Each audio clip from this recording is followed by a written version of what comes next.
चतुर बीरबल में आज की कहानी है रेत से चीनी अलग करना। एक बार बादशाह अकबर, बीरबल और सभी मंत्रीगण दरबार में बैठे हुए थे। सभा की कार्रवाई चल रही थी।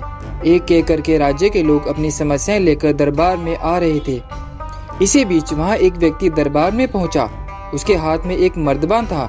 सभी उस मर्दबान की ओर देख रहे थे। तभी अकबर ने उस व्यक्ति से पूछा, क्या है इस मर्दबान में? उस व्यक्ति ने कहा, महाराज, इसमें चीनी और रेत का मिश्रण है। अकबर ने पूछा, पर किस लिए?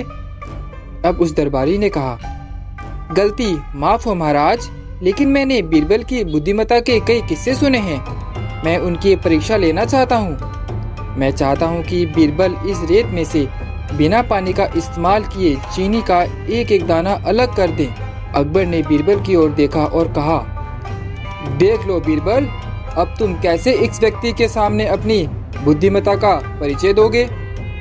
बीरबल ने मुस्कुराते हुए कहा, महाराज, हो जाएगा, यह तो मेरे बाएं हाथ का काम है। अब सभी लोग हैरान थे कि बीरबल ऐसा क्या करेंगे कि रेत से चीनी अलग हो जाएगी। तभी बीरबल उठे और उस मर्दबान को लेकर महल में मौजूद बगीचे की ओर चल पड़े। उनके पीछे वे व्यक्ति भी था। अब बीरबल बगीचे में एक आम के पेड़ के नीचे पहुंचे और वह मर्दबान में मौजूद रेत और चीनी के मिश्रण को आम के पेड़ के चारों तरफ फैलाने लगे। तभी व्यक्ति ने पूछा, अरे बीरबल, यह आप क्या कर रहे हैं? बीरबल ने कहा, ये आपको कल पता चलेगा। इसके बाद दोनों महल में वापस आ गए। अब सभी को कल सुबह का इंतजार था। अगली सुबह जब दरबार लगा तो अकबर और सारे मंत्री एक साथ बगीचे में पहुंचे। साथ में बीरबल और रेत व चीनी का मिश्रण लाने वाला व्यक्ति भी था। सभी आम के पेड़ के पास पहुंच गए। सभी ने देखा कि अब वहां सिर्फ रेत पड़ी हुई है। दरअसल रेत में मौजूद चीनी को चींटियों ने निकालकर अपने बिल में इकट्ठा कर लिया था और बची कुछ चीनी को कुछ चींटियां उठाकर अपने बिल में ले जा रही थी। इस पर उस व्यक्ति ने पूछा, अरे चीनी कहाँ गई?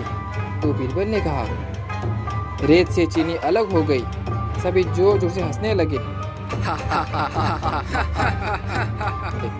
बीरबल की यह चतुराई देखकर अकबर ने उस व्यक्ति से कहा, अगर अब तुम्हें चीनी चाहिए तो तुम्हें चींटियों को बिल में घुसना पड़ेगा।